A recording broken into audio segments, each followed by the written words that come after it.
本以为平静的生活会持续下去，直到这天妻子偶然看到大儿子的身体，看到某个部位，他顿时惊得呆立当场，因为那根本就不是正常人类该有的样子。乌苏拉顿时感觉忐忑不已，她的慌张顿时就引起了闺蜜注意。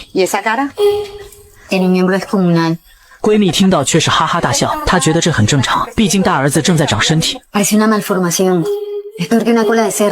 由于乌苏拉是近亲结婚，生怕孩子的身体状况受到影响，闺蜜安慰她不用担心，并表示可以帮她大儿子占卜未来。随后大儿子阿卡迪奥便被带到屋中，皮拉让他放松一点，并从这些卡牌里任意抽取3张。可当看到抽出的卡牌后，皮拉的神色突然变得无比凝重。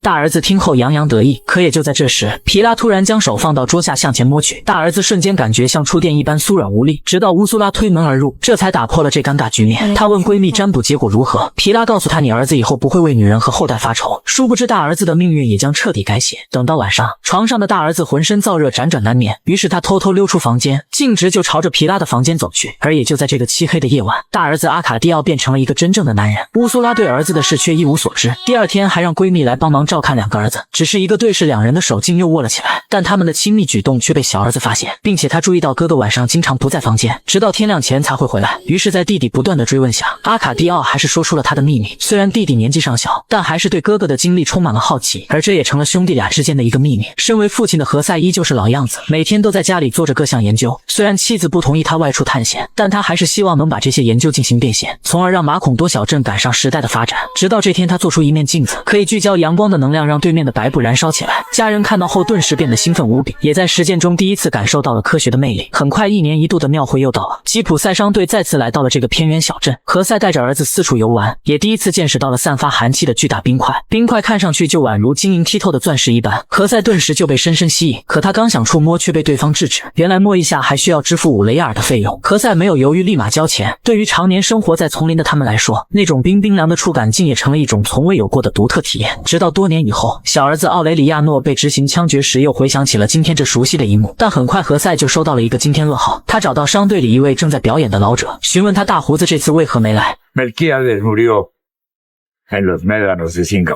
老者的话犹如晴天霹雳，何塞一时间根本无法接受。可他刚想追问，老者就化为一股黑烟消失不见，就连刚才喧闹的庙会此刻竟也变得空荡起来。此刻他的世界就仿佛被抽空一般，他失魂落魄地回到家中。这间实验室是他和大胡子一起创办，如今却只剩下他自己的身影。但好在还有妻子的陪伴，也给他此刻悲伤的内心增添了一丝温暖。而纪念好友的最好方式，就是不让他带来的炼金术就此消亡。不料这晚他们的第3个宝宝即将生产，由于身边没人，乌苏拉只好自行分娩。好在分娩顺利，乌苏拉产下一个女婴。她下意识地看向女儿屁股，庆幸的是女儿一切正常，并没有长猪尾巴。可直到第2天一早，就在众人为之庆贺时，何塞这才大喊着跑了过来。原来他的炼金术成功了，还从合金里提炼出了一块黄金。但大儿子却说那看起来就像一坨狗屎。何塞想都没想，一巴掌就扇了过去。殊不知这一巴掌竟直接让他失去了一个儿子。起初的众人也并没在意，大儿子满心怨恨地走出家门，径直来到皮拉这里寻求安慰。他不想整天和父亲一样泡在实验室，长大的他更想拥有自己的生活方式，只想每天都和皮拉待在一起。随后2人一起来到庙会游玩，天上会飞的魔毯更是让他们十分着迷。可也就在这时，皮拉突然告诉他，很快你就要当爸爸了。阿卡迪奥吓得脸都绿了，明明我自己还是个孩子，又怎么有能力去抚养孩子呢？晚上阿卡迪奥辗转难眠，根本不敢面对接下来要发生的事情，于是便来到喧闹的庙会散心。这时一位身材曼妙的吉普赛少女突然引起他的注意，而也只是一个对视，2人就发生了亲密关系。直到第2天早上，乌苏拉这才发现大儿子不见了踪迹，于是赶忙拉着小儿子出去寻找。从一个男人口中得知，昨晚大儿子和吉普赛少女在一起，可等他们赶到后，吉普赛商队早已离去。看来大儿子跟着商队一起走了。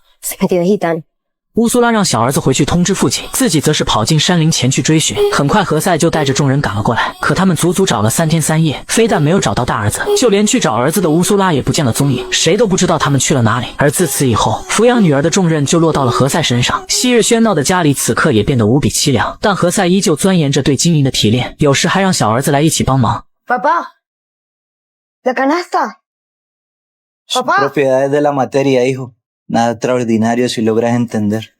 眨眼5个月过去了，这天小儿子摆弄望远镜时，竟在镜头里看到一个熟悉的身影。他赶忙叫来父亲查看，果然那正是他消失已久的妻子。原来他去了沼泽另一头的城镇，还带来很多能熟悉使用工具的移民。但可惜的是，他依旧没能找到大儿子，也不知道吉普赛商队去了哪里。何塞对妻子夸赞不已，他这次的出行带回了移民，无疑架起了马孔多小镇与外界的桥梁，家里还因此多了2个仆人。但平静的生活并没持续多久，却不料就在这天晚上，皮拉突然抱着儿子找上门来，还说这是你们的大孙子。乌苏拉一时难以接受，我把你当成闺蜜，你却给我生了一个大孙子，可毕竟孩子是无辜的。他们最终同意把孩子留下，但条件是皮拉永远不许踏进家门，也不会让孩子知道他的生母是谁。皮拉也只好答应下来。何塞给孙子取名为阿卡蒂奥，取了和他大儿子一样的名字。他也是布恩迪亚家族的第3代人，而这一切全被小儿子奥雷里亚诺看在眼里。伴随着时光的飞速流逝，奥雷里亚诺也褪去了曾经那副稚嫩的脸庞，闲暇之余也会帮忙照看妹妹和侄子。直到这天，他突然感觉到似乎有不好的事情即将发生，他那预知未来的能力仿佛又回来了。¿Alguien va a venir?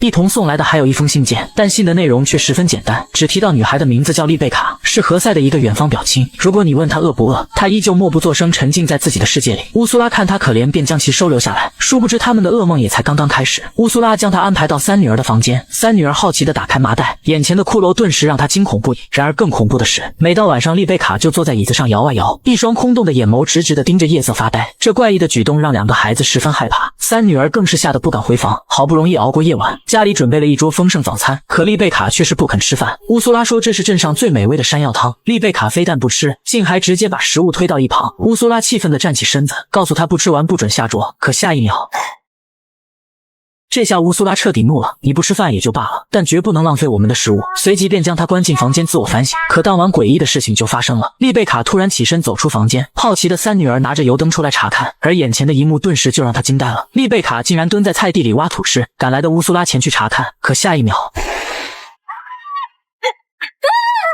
Agárrala. 很快众人就将他抓了起来。为了让他戒掉吃土的怪癖，乌苏拉调制了一碗草药，可无论如何投喂丽贝卡就是不喝。 ¿Y si descansamos un rato, señor? En esta casa no manda ella, mando yo. Putirasupo sin casulupio. ¿Qué dijo? 乌苏拉尝试用温柔的语气进行劝说，这次果然奏效了。丽贝卡终于勉强地喝了一口，但很快他就打了一个响亮的饱嗝，就连隔壁房间的何塞也是听得一清二楚。 Gracias, mamá.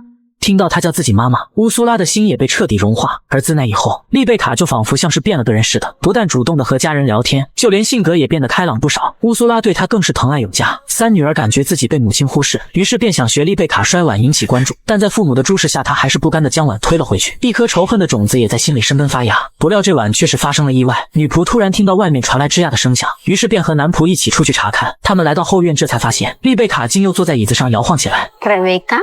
然而恐怖的是，丽贝卡的双眸竟然诡异地变成白色。女仆看出那是一种可怕的怪病，于是立马开坛做法。男仆则是吓得连夜逃离了小镇。据说染上怪病的人将会彻夜不眠，并且还会人传人。起初的何塞夫妇有些不信，毕竟他们在家乡还从未听说过。直到这天，丽贝卡用手蘸着糖浆放进嘴里，女仆本想对其进行训斥，乌苏拉对此却不以为然。女仆提醒他，一旦有人吃了被丽贝卡侵染过的糖果，那就会患上和他一样的怪病。何塞竟还当场开起了玩笑，如果患上不睡觉的怪病，那岂不是有更多的时间享受生活？乌苏拉也认为是他多虑了。就这样，糖浆最终被制成了糖果，拿去售卖。他们制作的糖果在小镇很受欢迎，眨眼的时间就被大家抢购一空。不料当晚诡异的事情就发生了，明明已经到了睡觉的时间，可一家人非但没有丝毫困意，竟然全都显得精神无比。直到失眠的第3天，他们才察觉到异常，因为他们来到街道，发现原来失眠的还不止他们，整个小镇的居民竟然全都没有了睡意。此刻的小镇已不分昼夜，大家都在不知疲倦地干着工作，而这也让马孔多小镇达到了从未有过的繁荣。但不知为什么，在众人不停忙碌的身影下，在这喧闹不息的夜色里，总是散发着一种莫名的诡异气息。可伴随着时间慢慢推移，人们的记忆力发生了明显退化，刚刚用过的东西就是想不起来放在哪里。为了应对记忆衰退带来的苦恼，二儿子奥雷里亚诺想到了使用标签的方法。起初这个方法十分奏效，大家都用标签来标记日常琐事，但很快又出现了新的问题，他们开始遗忘一些词语的含义，即便看着标签也不明白是什么意思。何塞这才意识到，失眠的可怕远远超出了他的想象，就连身边最熟悉的人也开始认不出对方身份。有的妻子把丈丈夫误认为是老色痞，追着丈夫一顿殴打，大家犹如发疯一般，竟然全都丧失了理智，烧杀抢劫无恶不作，一时间整个小镇都陷入崩溃的边缘。然而更让何塞不安的是，他自己竟也开始出现了幻觉，他看到之前被他杀死的混混又来向他发起挑战，最后何塞就连他妻子也不认识了。如果再这样继续恶化下去，不用多久马孔多小镇就会彻底溃散。正当小镇危难之际，一位鬓发斑白的老者来到这里，而他正是死而复生的商人大胡子。他推开房门，径直来到何塞家中，可他看到的却是一张呆滞的面孔，显然失忆的何塞已认不出他了。大胡子也意识到问题。